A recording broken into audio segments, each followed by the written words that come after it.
And they can really be as simple as, I know one year for Julianne, for Julianne Hough for the Emmys, I literally went to New York Fashion Week, saw the Jenny Packham show, which was about 2 days before our Emmys fitting, saw the last dress walk, knew in a split second that was the dress she was going to wear, grabbed it off the model's body, took it back to LA with me, and Jules wore it like 3 days later on the Emmy red carpet. That was a very specific situation, but it's, you know, sometimes I just came back from Paris and, you know, I definitely had my notebook and I was like ticking dresses off and doing big red circles around look number 41 or whatever it might have been, you know, for things that are coming up or something that I thought might be a great fit for Chrissy or for Portia or any one of my girls.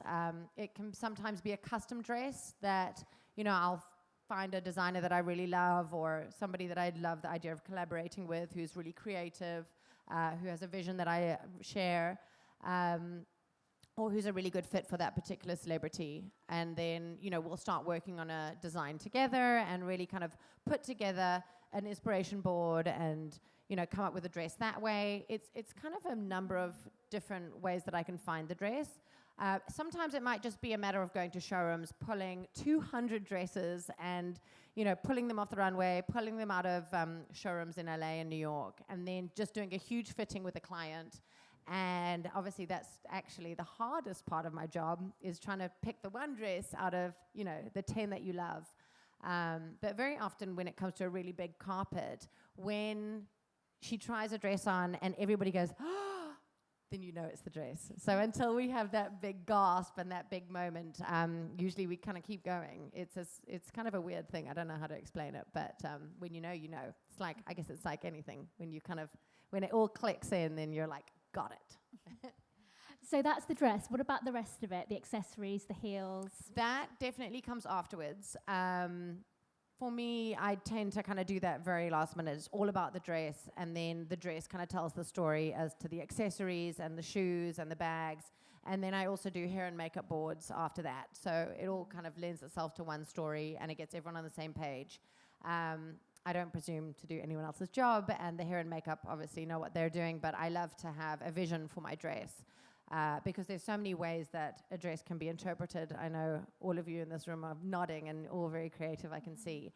You know, and it could be as simple as a column dress, which could go edgy or classic or romantic. So I really like to have what my vision was, especially with the accessories, really kind of bring everyone on the same page, because if their makeup is off or the hair is off, your whole look will fall flat. It's a real team effort. I can see people nodding. You know, it's a collaboration, as everything in fashion is. You can't do it on your own. It's not a one-man show. And I think that's the fun of it. You know, we get to play in a team with these incredibly cool, creative men and women. And, you know, that's one of the things that I love the most. Incredible. So what are your red carpet fail-safe secrets? Ooh. This is the fun part. Yeah, there's a lot of secrets. That's why they're secrets. But no, I would say, what are my secrets? One of the things that I truly believe makes or breaks my looks is having a great seamstress. I have a tailor that I pretty much have on salary, and she's just amazing. You know, they will take a dress from, you know, being a simple dress to making something incredible. It's as simple as, I think in everyday life as well, it lends itself to be true. You know, you can literally hem a pair of pants and take it from a pair of pants to something that you'll get compliments on every time you wear them. Just having it hit at the right place, having a blouse that, you know, cuts just so. I know a lot of you are designers in this room, and so I'm sure you'll agree, but it really is like having something that fits beautifully will make a woman look and feel like $1 million. Amazing. You've just touched on it for the designers in the room. How would these designers go about getting your attention? It's tough. I mean, it is a very saturated market, but there are absolutely ways to do it. I think I try and reply to every email that I get. You know, sometimes it might take a minute to kind of get back to people, but I really do take the time to read everything. And if somebody has sent me an email that can be as simple as listing, I love what you put Emma in for this event, or I love, you know, how you've been dressing Chrissy during her pregnancy, especially this dress that she wore to the VMAs, or whatever it might be. Somebody that's actually taken the time to research what I'm doing, and has a reason as to where they think their designs would fit in, or why they think, you know, it might be a great fit for me. That always comes across as feeling really special and personable, and you know, then I will absolutely take the time to really pour through their lookbook and their show and their collection, and really try and, you know, find a place where that would make sense for me or one of my clients. So yeah, just having something that was really well thought out. I think, you know, sending lookbooks, actually a great example. I arrived at my hotel today and got a very beautiful package from one of the designers that's actually showing here. I think it's in booth 8, isn't it? It's Mediso. Yeah. And she had sent me a beautifully handwritten letter, a clutch, you know, some little sweets, and it was just so thoughtful and so kind. And that was a great example of somebody who just went the extra mile, who, you know, found out where I was staying, who was really respectful but really thoughtful, and, you know, put together something that they thought I would love and would welcome me to Dubai. So that was incredibly kind and very sweet. And yeah, I mean, it's the little things, you know, it's like with everything. How do you get your resume noticed? How do you get that interview? It's just kind of finding something personal, like going the extra mile. Yeah, I would say that's pretty much it. I mean, it's the same with me and getting a client. You know, if I want a new client, I'm going to make, you know, very well sure I know why I want them. Like, what's the reason? What do I see them wearing on the red carpet? I need to give them something in order for them to feel like I would be a good fit for them. Mm-hmm. To give the designers a little bit more help, you said why they would be a good fit for you. So what is it that you're looking for specifically? Thinking about your clients, thinking about end use maybe, so the coffee shop run, the red carpet. Right. I mean, obviously red carpet is where you get the most attention, but street style is huge right now. You know, I think as a designer, if someone emailed me and said, you know, Chrissy's pregnant, I've got this really cool dress that's got a little bit of give to it. You know, I know when you're pregnant, you generally don't like showing off your arms, or you don't like whatever. You know, we could make a cape with it. We could add some sleeves. You know, I'm more than happy for, you know, if there isn't a red carpet, but she'd like to wear it to something, even if it's personal, you know, as a first time round, I totally understand. I'd love to send it to you. You know, and something that was a bit more hand-picked, like that would be great. Or if you had some really cool, boxy, edgy designs, and you know, someone like Portia de Rossi and Ellen who wear slightly edgier pieces, just being thoughtful about it and not just throwing a link with, you know, millions of pieces that is just impossible for me to wade through, but actually giving me something to really link into my work. I think that's really helpful. We also talked about ease, didn't we? Ease of getting it to you, for example. Yeah, I think as I was wandering around earlier, just some of the most gorgeous bags and jewelry, and I was saying to Alison, you know, these are pieces I would love to have to work with, to put on the carpet. But everything happens very last minute in my world. I'll get a call from Chrissy's team saying, Chrissy's got a event, you know, Tuesday night, and she needs to fit tomorrow, and that's it. And I've literally got 9 hours to pull the whole thing together. So it is quite hard. There's not a lot of lead time. And obviously budgets are getting smaller and smaller. And so it's a little tough in terms of me then calling Dubai and saying I'd love, you know, to have this piece and that piece shipped over, and it's just a bit of a process. I think what I have done with a designer in the past, and obviously this has to be right for you and has to be right for, you know, what your budgets are in your company, but people will make a series of pieces or loan me a series of pieces that I can keep on hand for a couple of months and then obviously ship them back. But I get to use them for those months when I have things that are appropriate, and obviously I can clear them beforehand and say, are you cool with Chrissy wearing them on this carpet? Are you okay with Emma wearing it on that carpet? And then, you know, obviously there's the emailing back and forth, but at least I have the pieces on hand. So I would suggest, like, that's a really good way. If you can, and you don't have a showroom in Los Angeles or New York, that's a really good way to get it into the stylist's hands, just making sure you have the right stylist, though. Mm-hmm. Let's talk a little bit about these showrooms in LA and New York. These are also gateways to these red carpets. Would you agree? 100%. Obviously, there's the expense that goes along with them, but if you get the right showroom and it's the right fit, it makes life so much easier. I know for me, there are about 6 that I visit regularly, and my team are in those showrooms every single day. And I think it would be about finding a fit that goes with your designs, whether you want just a plain jewelry showroom that really houses incredible jewelry, or whether you want a showroom that has, you know, red carpet gowns, so that you know that's a one-stop shop. And if you have gowns, that might be a good fit to do that. It really just depends, and I would research them, see what other brands they have. Do they match up with the brand that you're trying to create? Do they match up with the aesthetic that you have? But they really, I mean, it is a very worthwhile investment if you find the right fit. Could you tell us the 6 or so showrooms that you go into? Sure. I would say the 6 that I go into the most are Starworks, Krupp Group, Film Fashion, Show & Co., Le Chambre, and Ultimoda. Oh, Carla Otto, 7. Brilliant. So these are all the secrets, everyone. You've heard them here first. So I've noticed that you've dressed Chanel Iman especially in quite a few Middle Eastern designs. Yep. Is that something that you're drawn to for your clients? Yeah. I think how it came about, especially with Chanel, we've done a lot of Zuhair, a lot of Elie Saab, Rami Al Ali a couple times, and Rami was in Film Fashion, which was, it made it really easy, and I had access to his amazing pieces. Yeah, I mean, the beadwork was amazing. You guys know that the intricacy was so beautiful.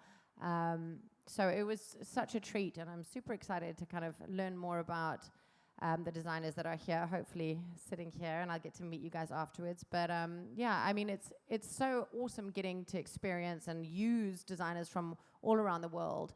And I feel, yeah, very spoiled when I do. It's just obviously a timing thing, and having the time to really research it as well, so. We were speaking earlier that it's events like Fashion Forward that really help 100%. you to get to know emerging brands. 100%.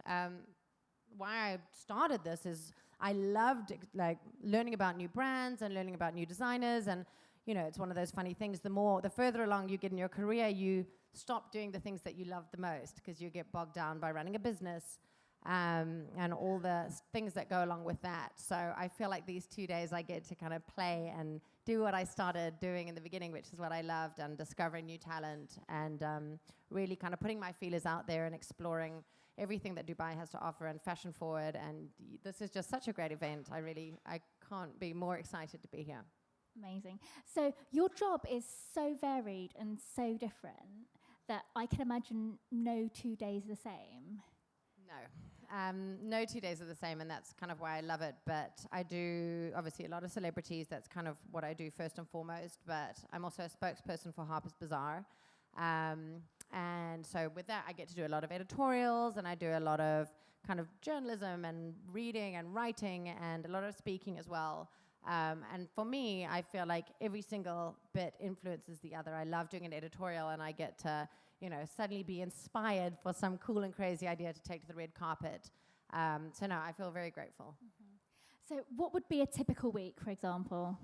A typical week? I mean, I think it's kind of difficult. There isn't really a typical week, but, you know, I have a great team, both in New York and LA. I have an office in both. And I definitely would not be able to do half of what I do without my girls and guys on my team. They're amazing. And we kind of run through what our week looks like. We have a very big calendar stuck to the wall with all our fittings and shoots that we have going on. So every day, everybody knows what we've got to do. And so at any time, I might be working on 5 or 6 jobs, going from, you know, a cover shoot for Glamour magazine to, you know, 4 red carpets to a commercial. So it's really varied and really different. And at any one time, I might be needing ball gowns and T-shirt and jeans and crazy jewelry, and you know, it's all over the map. So there really is room to kind of discover every little part of the industry.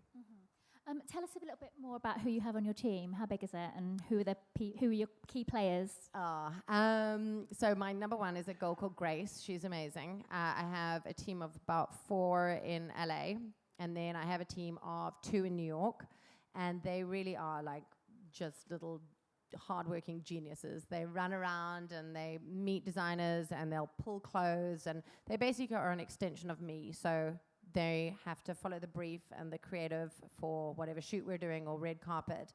And their job's actually harder than mine, because then they also need to think, what would Anita like, on top of what makes sense. So they have that added little arm to it. But they're amazing, and it's not easy. It's not a glamorous job. I mean, this is obviously glamorous, getting to be here with you guys, but for the most part, I'm, in sneakers and jeans and hauling garment bags and putting up racks, and just really not cute at all. But then there are those moments where, you get a huge couture dress coming in from Paris, and I'll never forget the first time I was working at a magazine, and I was doing a big shoot actually with Mario Testino, and I was assisting, and it was all sort of brand new. And we got this huge box in, and it literally was about that big. And I remember it opened and every single side fell down. And I was just dumbfounded. Everything fell off, and suddenly this dress was just like standing on its own, like a big sort of cake right in the middle. And my eyes were on stalks. I thought I was going to cry. But, that was a really special moment, and that obviously felt very glamorous. But then cut to 7 hours later, I was on my own, packing up, labeling boxes, writing out FedEx things. And so, it does go both ways. It's a lot of hard work. People always ask me, what are the requirements, or what are the qualities that you should have for being a stylist, other than obviously having a good eye? And I always say perseverance and to be tenacious. Those are the two. So you never give up, and also to be resourceful. I would say actually that's really it. It's finding ways to fix a problem, because it happens every single job. Something goes wrong. I honestly don't think I've ever had a job. Sometimes they're minor, like you unpack a box and it's 2 left shoes. It could be as simple as that to, I've had so many experiences. I sewed somebody up once in dental floss in the car outside the Oscar red carpet. So that was an experience. But you have to think on your feet, and you have to be chilled, and you have to be calm, and it's clothes, it's fun. Like, we're here to have a good time. We get to play dress up every day. I mean, how lucky are we? And it's not rocket science, and we're not curing cancer, but, it is very important, but it's also good to have a little perspective. My main thing is never to let my clients know how stressed I am. I remember with that particular occasion when I was doing the dentifloss sewing, I'd sent her off. She was in the car, and I got a phone call 15 minutes later, and I was like, hi, you're not on the carpet? And she's like, oh my God, my dress has just exploded. And I was like, ah. And inside I was like, ah. And I was like, oh, it's so fine. Don't worry. No big deal. Just sit tight. And I literally got in my car, like ran every red light, jumped in, and I saw her, and I was like, oh my God, what am I going to do? Like, full on panic. But to her, I was like, oh, this is not a big deal at all. Just relax. I've totally got this. And, there she goes onto the most glamorous carpet in the world with dental floss all up and down her corset. So you've got to think on your feet. It's a really, that is a really big part of what I do. Just last week, we had a look for a client, and it was, a white kind of blouse. Honestly, it was quite similar to what I'm wearing. It was for a press day, but we had like a black kind of lacy bra underneath, and it was like a very cute layered look. And I turned to my assistant. We were getting our client dressed, and she was in the room, like hair and makeup done, ready to go. And I turned to my assistant. I said, Grace, I just need the black bra because we're ready to go. And I know her very well, and I could see this little panicked face. And she was like, yep. Hang on 1 second. And I was like, oh boy, here we go. Anyway, so she came back in. She walked out, came back in 5 seconds later with a cute little black lacy bra. Gave it to me, put it on, everything was fine. The client walked out, and I literally turned to Grace, and I was like, did you just take your bra off? And she's like, yes, I forgot it. So, you have to think on your feet, and you have to make a plan, and it's not perfect, and usually the imperfections are the parts that make it amazing, and are the parts that suddenly stand out, or, the necklace didn't arrive, and you find something better, or you discover a new designer. And so it's really just about those stories are what make my job fun, actually, in the end. These are brilliant. I bet you've got a load more as well. You talked about your eye, and I'm sure that's something that you take for granted, but just deconstructing that a little bit and, you know, how your assistants need to know what you like. What, if you could stand outside yourself, how would you describe your own aesthetic, I suppose?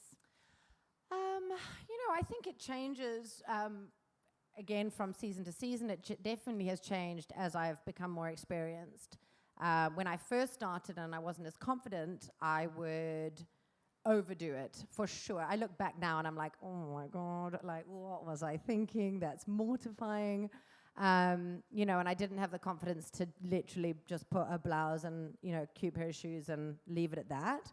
I was like, I must do more. I must put more bracelets. I must do something bigger and better with her dress. And, that's how I was anyway. But I think for me, I've tended to just pare down a little bit. I'm really into timeless pieces, classic, edgier. I think a lot of it just really kind of comes with growth. And every phase of one's life is different. And I try not to get too wrapped up in trends because I feel they organically come with the clothes that you're using anyway. I used to think, I need to do the burgundy trend and the bird prints and the, layering, and it all kind of, got too in my head. Whereas I think that organically comes, and every trend is not for everybody. And I think that's very okay to know and to sit it out.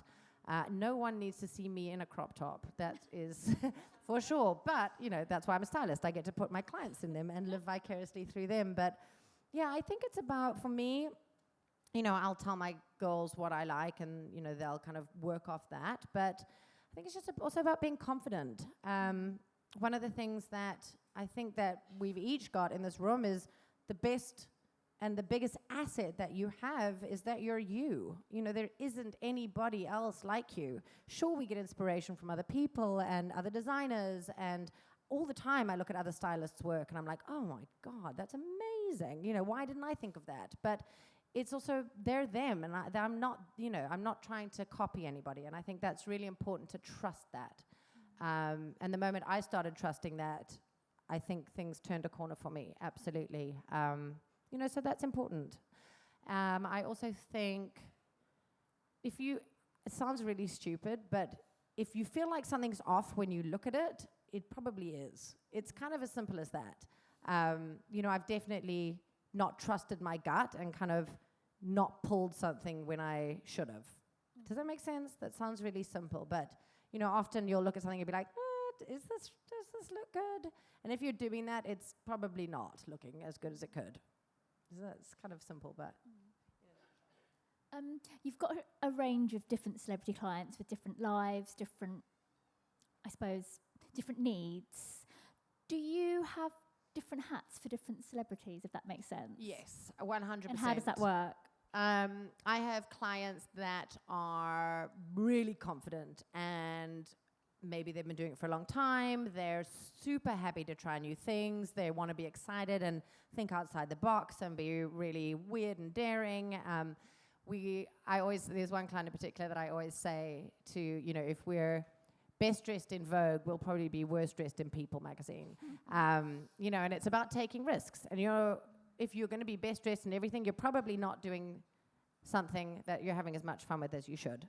I also have clients who have massive body issues that, I play a completely different role and I nurture them, and it's about, a very kind of loving, empathetic, safe environment that I create for them, and we play within a very narrow bracket with where they're comfortable and how far I can push them.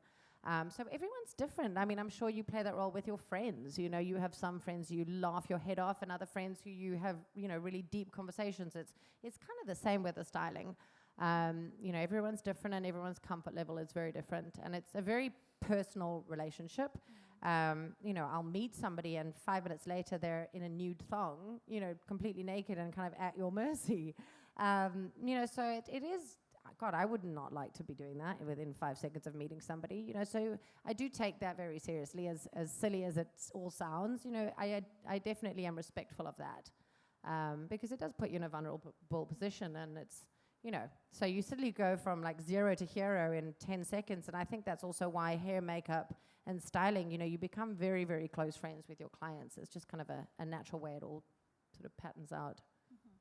Speaking of celebrity clients, is there a celebrity, living or dead, past or present, that you would like to get your hands on? Ooh, good question. Yes, I think so. Marianne Cotillard, who's living. I love her. I've never worked with her, so if anybody knows her, wants to throw my hat in the ring. God, dead. So fun. So many people. Maybe Cleopatra. That would be kind of epic, just to kind of get my paws on that. So what would you do to them? Marianne doesn't need anything from me, but so I'll just keep doing whatever she's doing.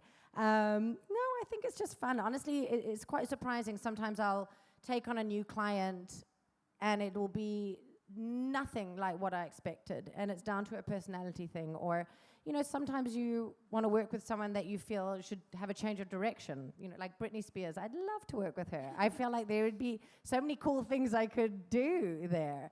So I think, sometimes it's just about trying to do something a little different from maybe a direction that they've been taking.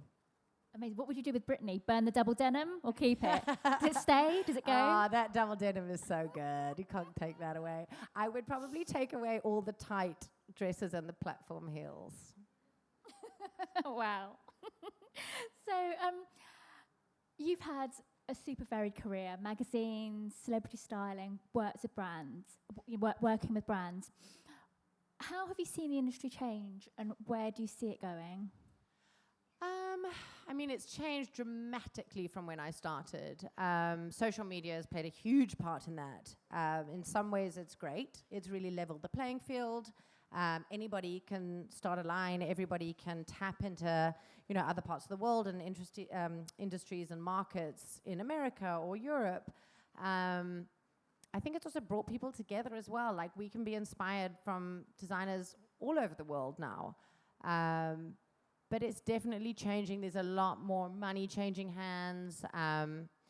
It's just different. We talked about it earlier, and I don't know. I actually honestly don't know where it's going to go. I feel it's becoming quite saturated. I don't know whether that's just going to keep going and it's going to have, a lot smaller kind of very couture pieces at the top and a bit more mass. I don't know. I think people are open to mixing a lot, like doing very high-end with really affordable pieces, which I love. I think that very snobby sensibility is kind of going, I think a lot of that, she's not wearing Valentino, so who cares? Like, that doesn't really exist that much anymore. When I started, God, you wouldn't even put someone on the carpet if it wasn't a designer, like Gucci or whatever, or all you would do is be hustling to get those pieces. Whereas now, I don't think it matters that much. I really don't.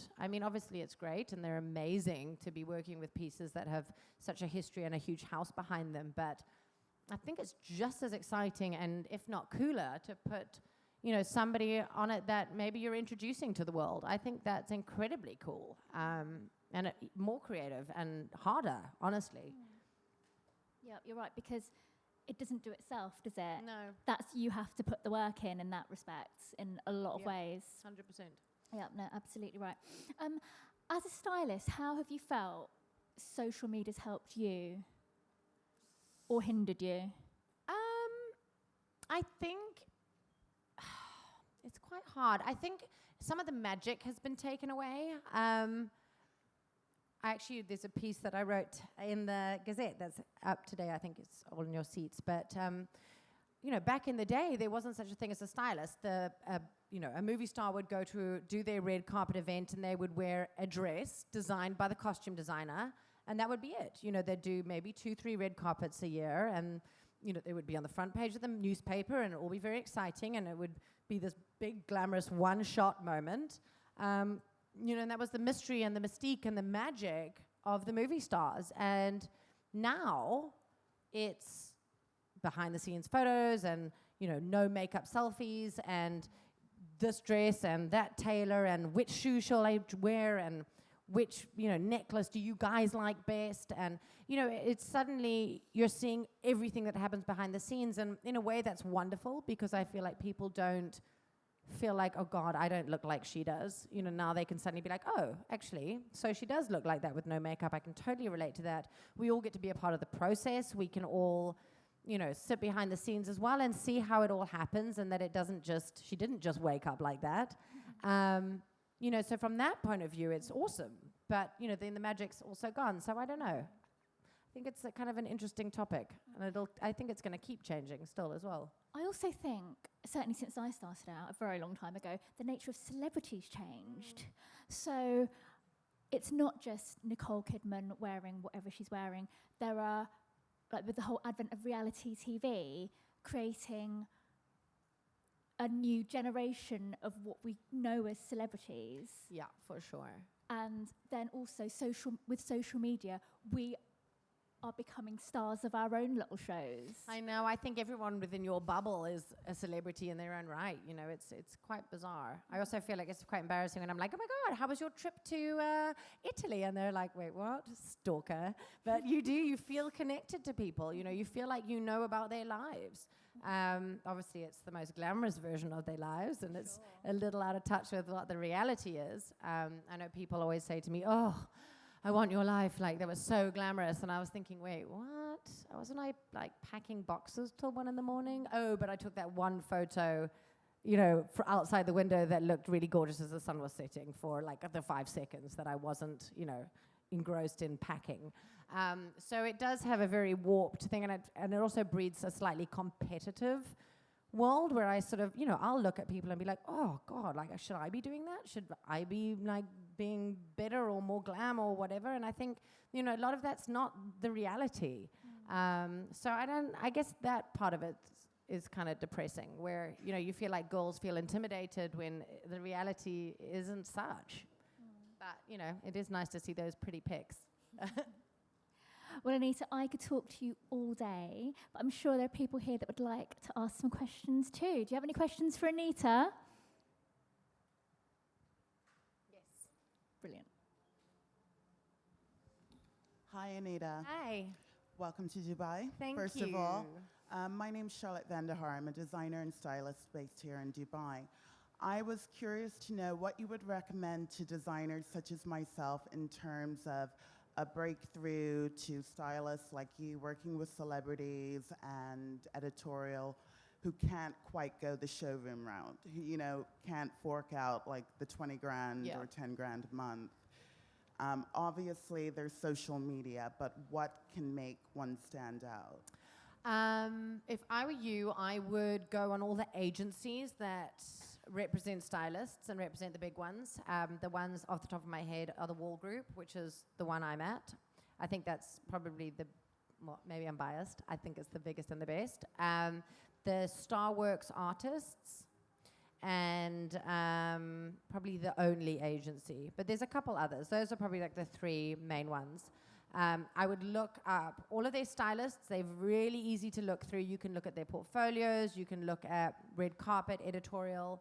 And I would literally spend an afternoon with a notepad and a pen and a paper, or if you're actually more modern than I am, with your computer, and write down, the clients that they have, what you like about them, and I would contact each one, or if that you can't find their individual websites, then I would contact their agent and just write a really personal letter to each one individually, send through not a whole crazy host of links and complicated, like less is more, just curate something really quickly that they can open the email, get a vibe for what your pieces are like, and immediately they'll be like, yep, absolutely, I can see this being a fit, or you know what, not right now, but I'm going to keep it in mind.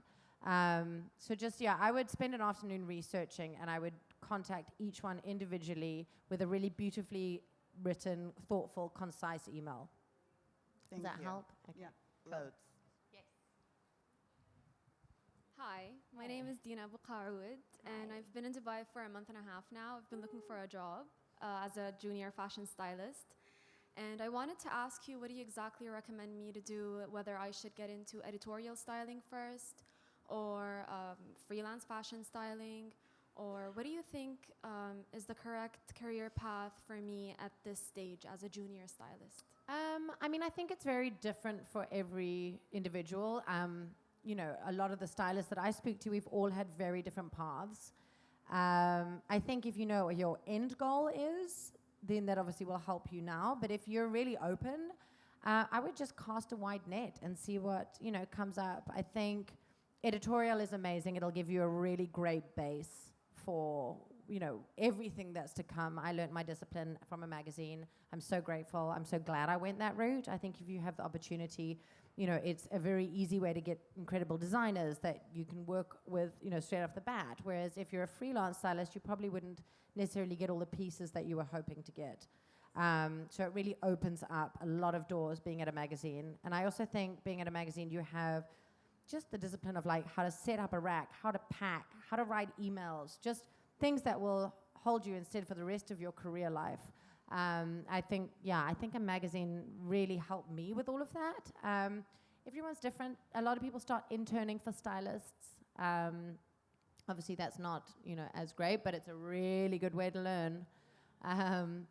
But yeah, I mean, I think everyone's individual, but you have to, I would cast a net, see what comes up, and just jump in. I wouldn't wait for like the perfect opportunity to come up. I always say yes to everything and see what happens. Thank you very much. That was helpful. Any other questions? So good, I answered everything apparently. Amazing. How many of you guys are designers? Oh, quite a few. Oh, wow. And how many are stylists? Oh, very cool. Good mix. Very cool. Awesome.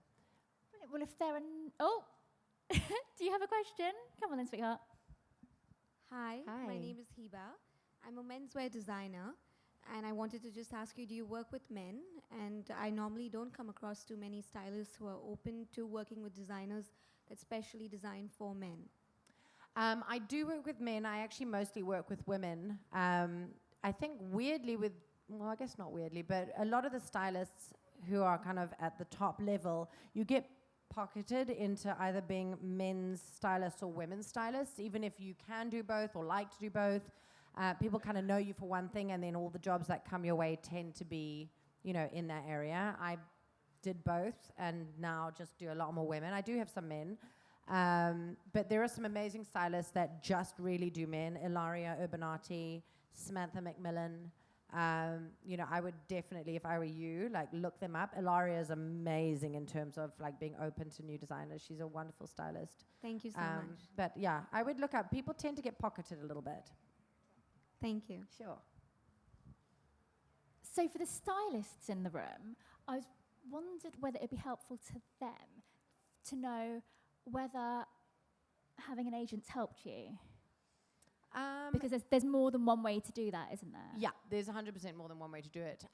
It does for me now. Obviously, I don't do any of my own billing and just things like that, the general logistics. I mean, you are giving a percentage away.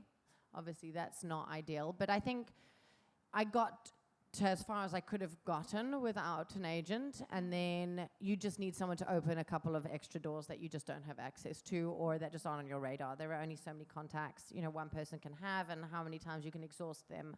And also just to fill in the gaps with kind of random, you know, big money jobs, especially like the campaigns. You know, big production houses will normally go, you know, if it's Maybelline or Tresemme or Pantene, or that's usually where we make like our big bank. But they would normally go through an agency. It's just kind of the way it works. So a lot of those really come through that. So from that point of view, yes, but 100% you can definitely figure it out without it. I did for a really long time. You know, I just kind of see how you go. But there's so many ways to do it, especially now. I feel like there isn't one direct route that you need to follow at all. Is there anything in your career you'd have done differently? I think I wish I would have, I don't want to say enjoyed the process. I think I was in such a hurry, and I think it's understandable because you don't know whether you're going to actually make it or not. But, you know, you sort of panic a bit and you sprint and you burn out and you just I was working so hard and not taking time off. And I guess I would, if I could talk to myself 10 years before, I'd, say, chill out, enjoy. It's a marathon, not a sprint. I mean, I'm glad I did because I, got there quicker, but whew, I was tired. And I think you forget to enjoy when you're not kind of in demand all the time. You forget to enjoy the process of living in a small apartment and, just going to happy hour with your friends because you can't afford it as soon as 7 o'clock hits. Like I know it sounds silly, and at the time it's not that fun scrounging around for coins under the sofa, but you forget those times are precious, and it's fun. It's a different mentality. It's a different vibe. There's different things. I would do shoots for free. I mean, every single weekend, I'd find photographers that were buddies or makeup artists, friends of mine, and we were all just trying to build our books. And so I would have complete creative freedom to I would pull clothes out of my closet, my friends' closets. I would, ask friends who own stores, can I borrow, older samples or whatever it was? And I would make these amazing shoots, with all, I'd be like, oh, I really want to do a 70s boho, hippie vibe shoot. And I'd just go off and do it and, have so much fun. Whereas now I think I don't have time to do that. And every shoot is kind of dictated as to what it is. We're, really doing the sporty trend this month in Bazaar, so we need to do a shoot that's, all, and these are our advertisers, so they need to be pulled in as well. That sort of all gets narrowed down, and obviously it's great to be paid, and it's great not, having the financial stress, but oh, it was fun. That was that's the nitty-gritty of why we do what we do, because you get to play, and it was so creative, and I could come up with the most wacky ideas, and everybody was on board, and, we'd all just kind of have a weekend of just messing around and coming up with some gorgeous things, pieces, still some shoots that I'm massively proud of, that I did with no money at all, freebies, and everyone was there for free there. Everyone was there because they wanted to be there. So yeah, I think I wish I did enjoy it, but I wish I'd enjoyed it more, if that makes sense. Brilliant. Now, are there any other questions? And if not, all that remains for me to do is to thank Anita for not only being here with us today, but sharing her beautiful journey with us as well. Oh, thank you. Thank you, everyone.